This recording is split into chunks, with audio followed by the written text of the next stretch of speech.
पे as a education minister Chandrashekhar ji का हस्ताक्षर नहीं है, सीएम ने हस्ताक्षर किया था, कितना तक सही है?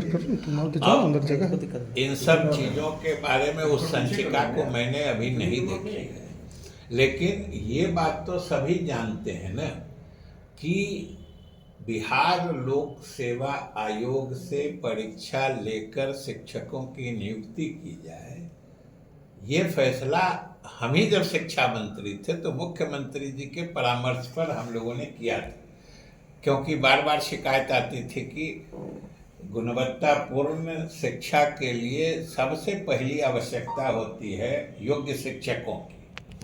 तो अच्छे शिक्षक आए, सुयोग्य शिक्षक आए, इसके लिए हुआ था कि मेधावी शिक्षकों की नियुक्ति के लिए बिहार लोक सेवा आयोग से परीक्षाएं आयोजित करा के उनकी नियुक्ति की जाए। ये फैसला तो उसी समय हुआ था। फिर कुछ मामला जो पहले से, जो ये 2006 के पहले के जो नियुक्त शिक्षक थे, फिर वो जैसे जैसे सेवानिवृत्त होते जा रहे थे तो वो सब पद पुराने पे स्केल के थे और अभी फिर नया पे स्केल है, तो उन सब पदों के कन्वर्सन में मैंने बदलने में की प्रक्रिया चल रही थी। सारे जिला से रिक्तियों की सूचना ली जा रही थी और बस रिक्ति लेके नियम तैयार था, कमीशन को भेजना था, बिहार लोक सेवा आयोग को भेजा गया था और हम सरकार की तरफ से लोक सेवा आयोग को भी धन्यवाद देते हैं, विभाग की तरफ से, कि उन्होंने परीक्षाएं बहुत ही सही तरीके से आयोजित की और हमारे योग्य शिक्षक चुन के आए हैं और वो पूरे बिहार में ग्रामीण क्षेत्रों तक भी पहुँचे हैं। इससे लोगों में एक सरकारी शिक्षण व्यवस्था के प्रति विश्वास जगा है। इसलिए हम शिक्षकों से भी अपील करते हैं, ये जो एक बिहार में बदलते शिक्षा व्यवस्था का माहौल है, ये जो लोगों को फिर से सरकारी स्कूल में भरोसा बढ़ रहा है, उसको बरकरार रखने की जरूरत है।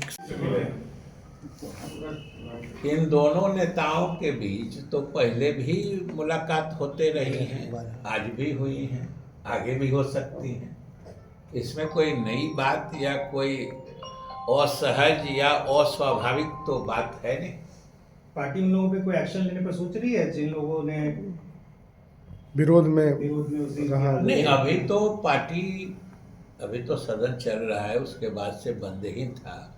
पार्टी तो उन लोगों से समझेगी और अगर अनुपस्थित या देर से आने का संतोषजनक कारण होगा तो उस पर विचार किया जाएगा। कोई पार्टी अपने विधायकों के विरुद्ध थोड़े है, पार्टी तो सिर्फ चाहती है कि हमारे सभी विधायक समय पर उपस्थित रहें सदन में और पार्टी के निर्देश का पालन करें।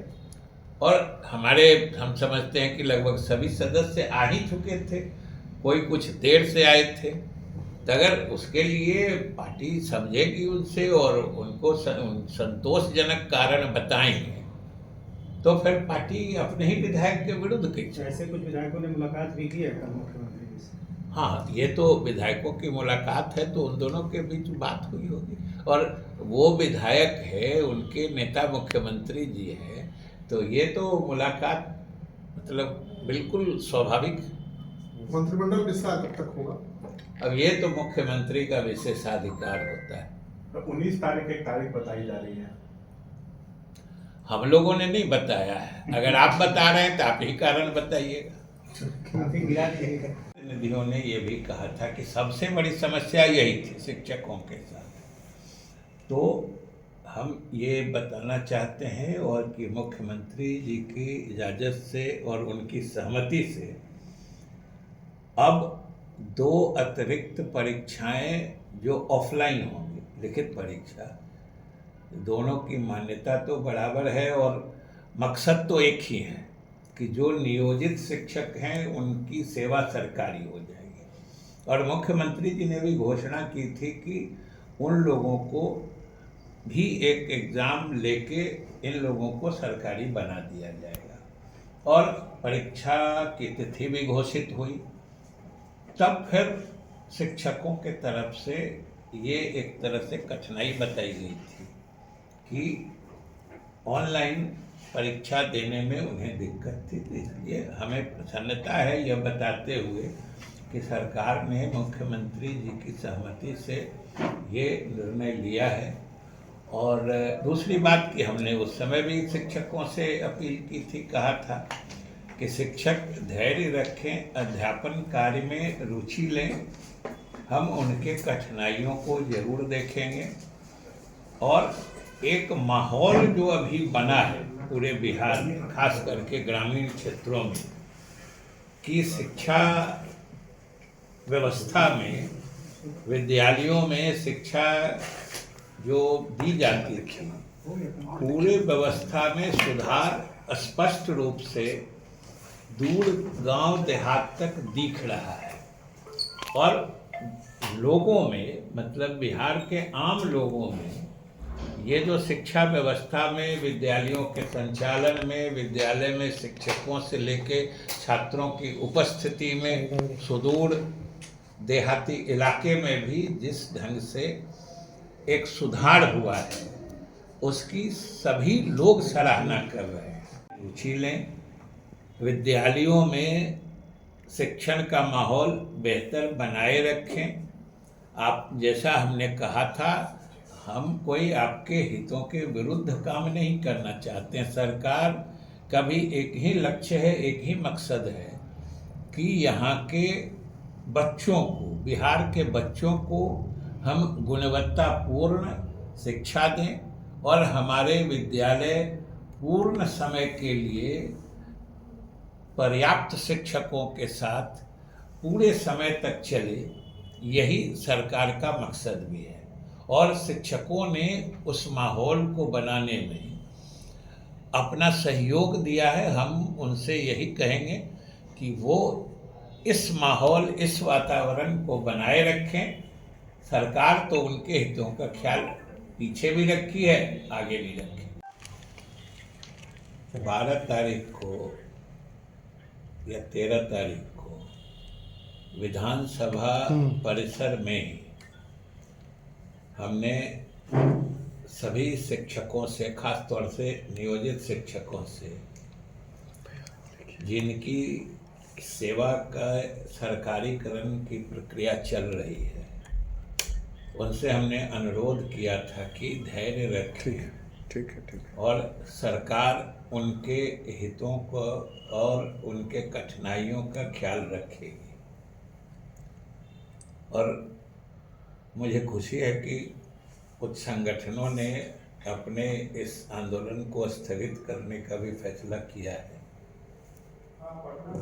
और यह भी बताते हुए मुझे प्रसन्नता है कि जो उनकी कठिनाइयाँ थी, या जो शिक्षक प्रतिनिधिगण हम लोगों से मिलके शिक्षकों की कठिनाइयों की बात बताई थी, उसमें से मुख्य रूप से जो बात उभर कर आई थी, वो सक्षमता परीक्षा ऑनलाइन लिए जाने के संबंध में। क्योंकि शिक्षक प्रतिनिधियों ने और कुछ शिक्षकों ने व्यक्तिगत रूप से भी मिलके हमें बताया था कि चूंकि बहुत सारे शिक्षक बहुत पहले के नियुक्त हैं, 2006 से नियुक्त हैं, तो उसमें से बहुत सारे शिक्षक ऐसे हैं जिनको ऑनलाइन टेस्ट देने में, या जिसको कहिए कंप्यूटर बेस्ड एग्ज़ाम देने में उनको दिक्कत थी। और उनकी मांग थी कि ये परीक्षा अगर होनी है तो ऑफलाइन लिया जाए, यानी लिखित परीक्षा ली जाए। तो इसी क्रम में हम लोगों ने, विभाग ने मुख्यमंत्री जी की इजाज़त से और परामर्श से हम लोगों ने ये निर्णय लेने का फैसला किया है। और हम लोग ये निर्णय ले रहे हैं कि जो शिक्षक ऑनलाइन यानी कंप्यूटर बेस्ड एग्ज़ाम देने में असमर्थ हैं या नहीं देना चाहते हैं, और जिनकी मांग रही है कि परीक्षाएं ऑफलाइन यानी लिखित रूप में ली जाए, उनके दिक्कतों का ख्याल करते हुए सरकार ने जो 3 परीक्षाएं अभी ऑनलाइन हो रही हैं, इसके अलावा हम लोग 2 परीक्षाएं ऑफलाइन यानी लिखित परीक्षाएं भी लेंगे। वो भी सक्षमता परीक्षाओं का ही अंश होगा, भाग होगा। और इस तरीके से कुल लगभग 5 परीक्षाएं उनके लिए उपलब्ध होंगी। 3 ऑनलाइन होंगी, 2 ऑफलाइन होंगी। जिन शिक्षकों की परेशानी थी कि इसको ऑफलाइन किया जाए, हम लोग लिखित परीक्षा पास करके आए हैं और इसलिए हम लोग लिखित ही दे सकते हैं।